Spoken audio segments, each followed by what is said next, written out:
G.I. Jane 2, can't wait to see it.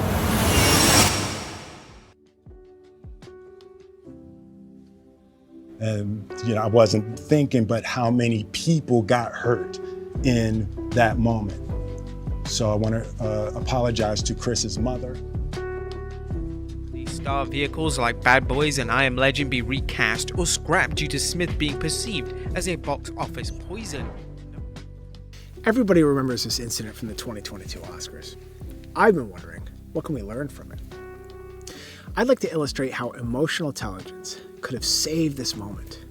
I'll do this by contrasting the reactions of Will Smith and Chris Rock to illustrate a framework for emotional intelligence, to describe where emotions come from, how they apply to business, and I'll explain what a positive response might have looked like. And through all this, I'll prove to you that emotional intelligence is a superpower, and just like fitness, can be developed over time. Will Smith's career began as a hip-hop artist, winning the first ever Grammy for a rap performance with his 1988 single, Parents Just Don't Understand. That led to his breakout role in the popular television series The Fresh Prince of Bel-Air in the 1990s. With his infectious charm and comedic timing, Smith quickly became a household name. Transitioning seamlessly into the world of film, he delivered memorable performances in blockbuster hits like Independence Day, Men in Black, and Ali, earning critical acclaim and establishing himself as a versatile actor. He is the 5th black actor to ever win the Academy Award for Best Actor in a Leading Role. Now, this event was a clear hit to his personal brand. This is the guy who was parodied on Family Guy for being so squeaky clean. Wipe your shoes on the mat when you come in the house. Someone just clean that floor. Woo-hoo. Now let's talk about the value of his personal brand in dollars. In a list of the 30 highest paid movie roles in history, Will Smith has 3. He earned $35 million for his role in Emancipation, and $40 million for his role in King Richard, and $100 million for Men in Black 3. This is a valuable personal brand, and he's got a lot to lose. Lots of people have analyzed this, asking who is right, who is wrong. Should Chris have made the joke? Will was laughing at first. Jada was not. She must have asked him to do this. I'm looking at this from a different angle. I'm simply looking at the moments of the episode itself, the aftermath, and what we could do, what we can learn about this. Because what occurred here is completely human. We've all fallen into this trap. We've all felt anger, we've wronged, and afterwards we felt regret. So how do we interrupt this cycle?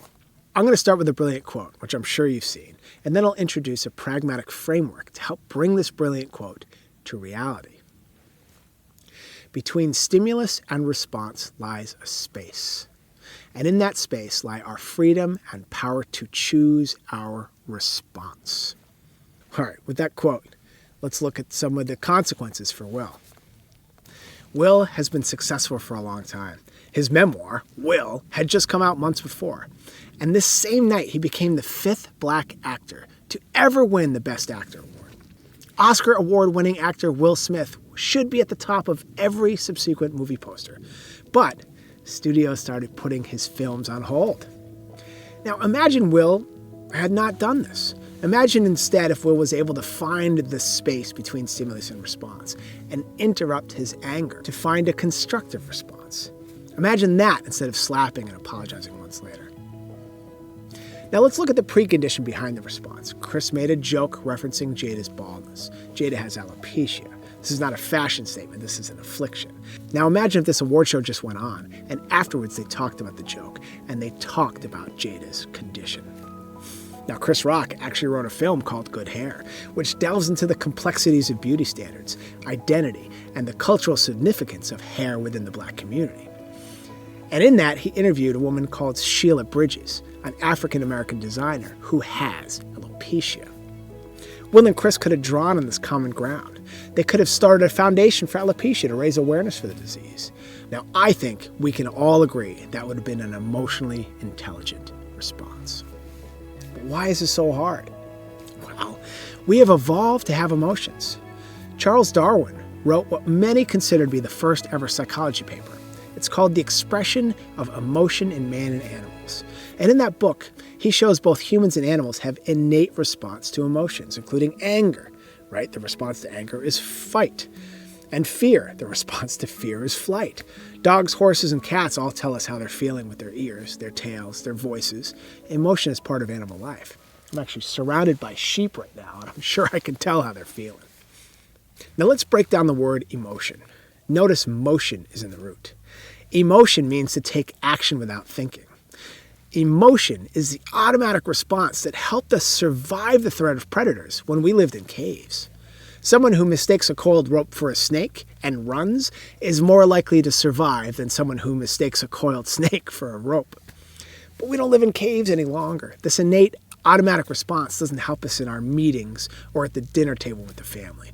And it did not help Will Smith at the 2022 Oscars either. Emotions act as filters on our perception. We can only receive information that confirms our emotion. If we wake up scared in the middle of the night, we tend to interpret house sounds that cause us to get more scared.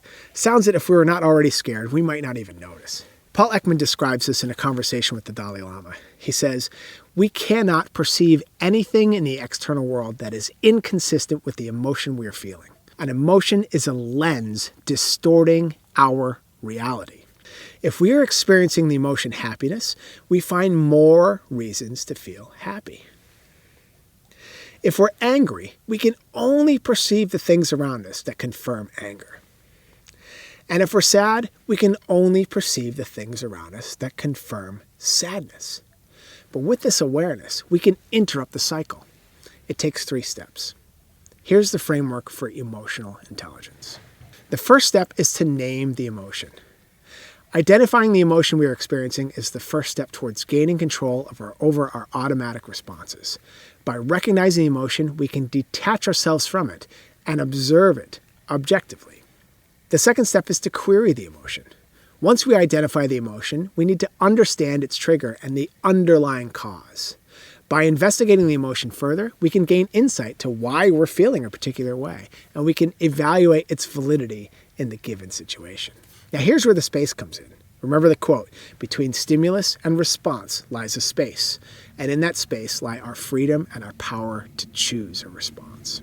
So the third step is to consciously choose our response. Armed with the knowledge about our emotional state, we can deliberately choose our response instead of succumbing to automatic reactions. This conscious decision-making process allows us to respond constructively rather than destructively, leading to better outcomes for our relationships, our personal brand, and our business. So now you've got some awareness on emotional intelligence through this framework. I'm going to give you 3 levels of practice. Level 1.